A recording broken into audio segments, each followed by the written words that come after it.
Many nations have strategies to equip their youth with appropriate skills to function in the fast-changing world. The fourth industrial revolution is rapidly changing the nature of doing business and of work. The Business Partners Executive General Manager Gugu Mjadu believes the new revolution offers opportunities that can be exploited to empower especially women.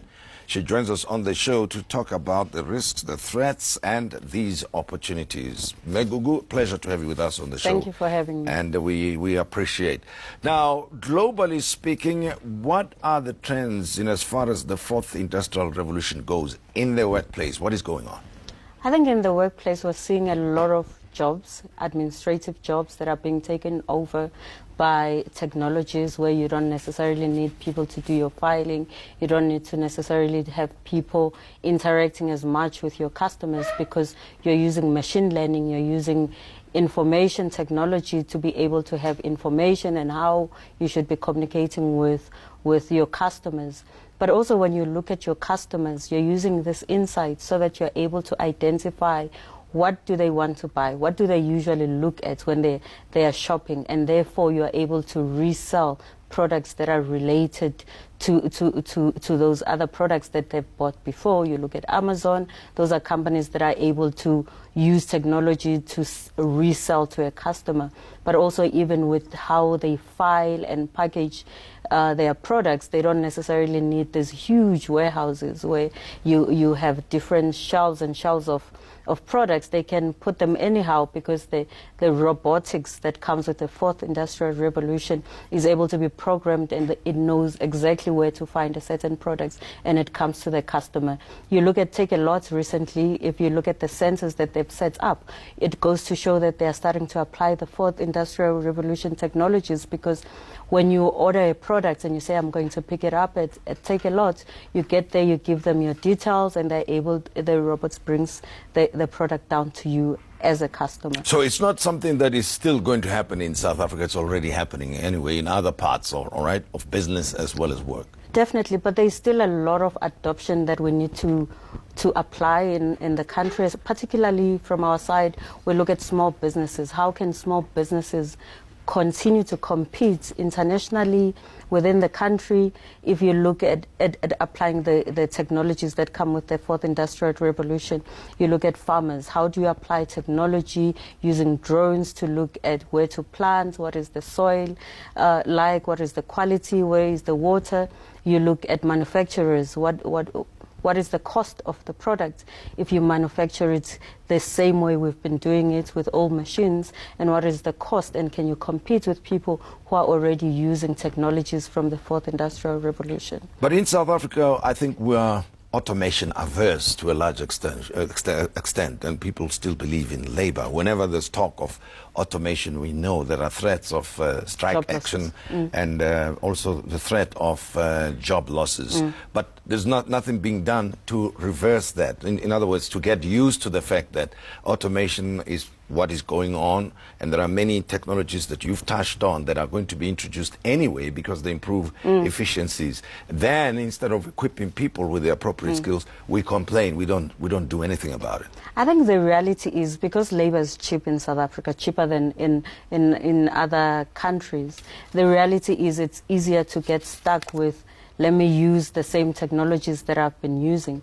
But with the fourth industrial revolution, I think we should not look at it just as losing jobs, but maybe a chance to reskill your employees in different jobs, but also use their brains, engage their brains in a different way. And then with the technologies that you apply then in the business, you are able to improve the productivity, you are able to improve the quality. But the people who need to input that information are real people. They're not necessarily robots as you start out. So the reality is we need to accept that the fourth industrial revolution is here as small businesses and say, what can I do to improve my business?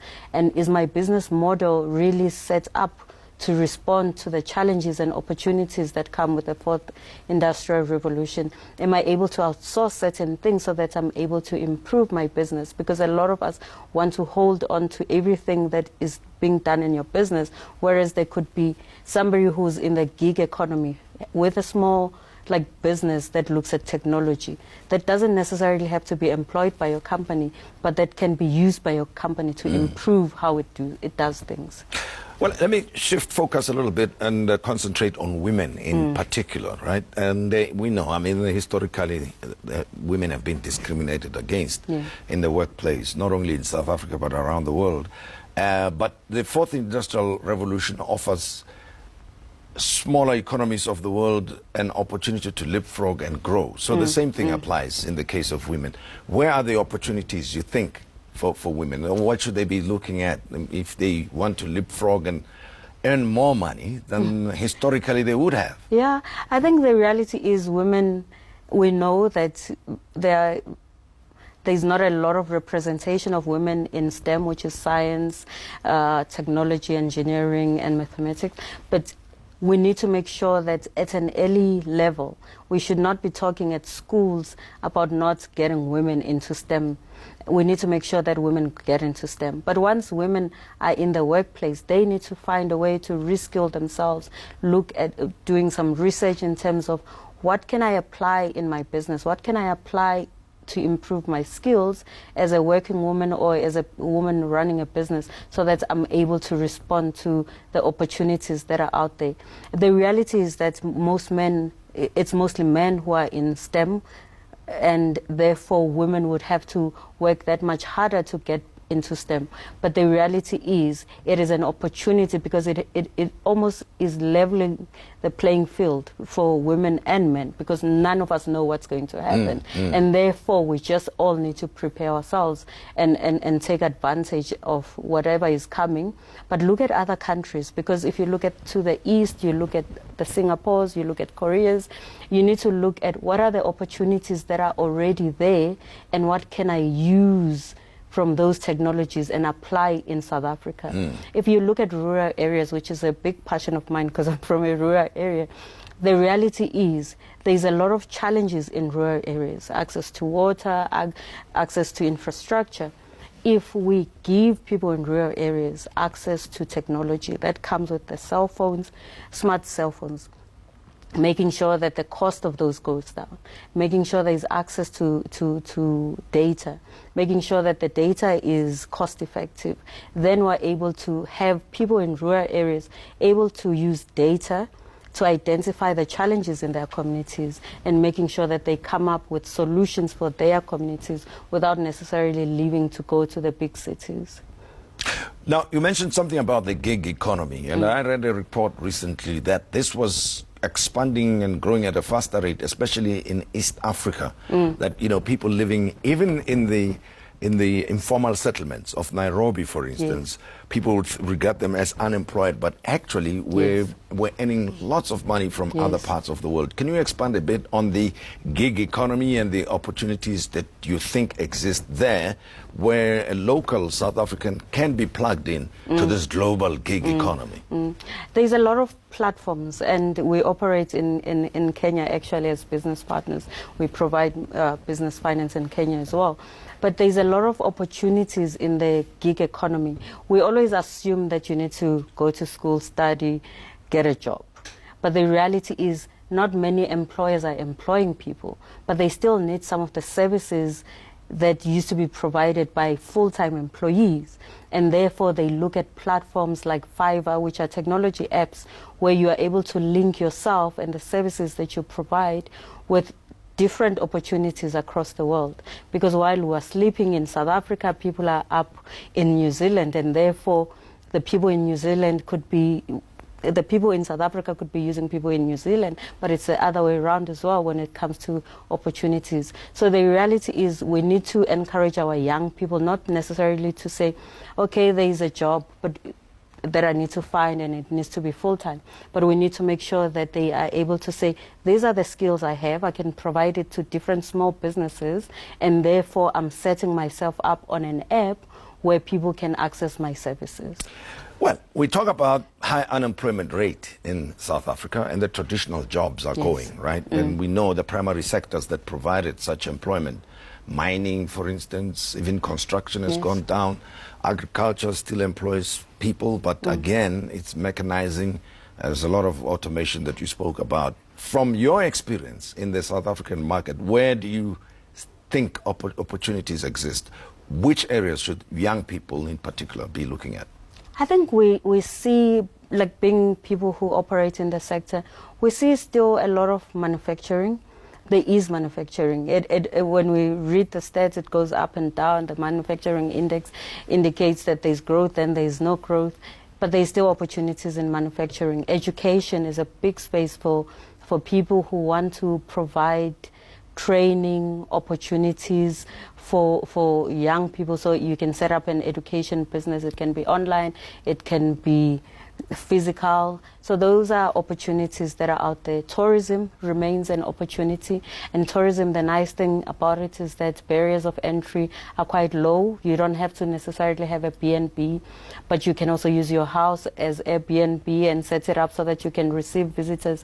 But you don't necessarily have to run this big business. You can run a tour, and all you need to do is to register yourself on a platform so that you are able then to provide that service. So those would be some of the sectors that are available, but I think the key thing would be for anyone who wants to start a business to look at around themselves, do the research so that you are able to respond to the needs of your community and not necessarily what is fashionable or what everyone says is available to you.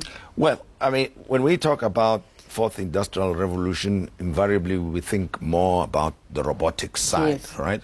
But there are other, let me call them sexy parts, if one could call them that, right? Where you can just add value without necessarily having to put out a lot of capital outlay. Are there any such opportunities? I think data is a source of a lot of development, a lot of business, because however you use data or insights, you're able then to shape how a business goes forward. And I think if you look at the stats in terms of the jobs or the gig economy services that are most taken up, it's people who are able then to use data and apply it in the different companies so that they're able to improve themselves. So that's something to look at.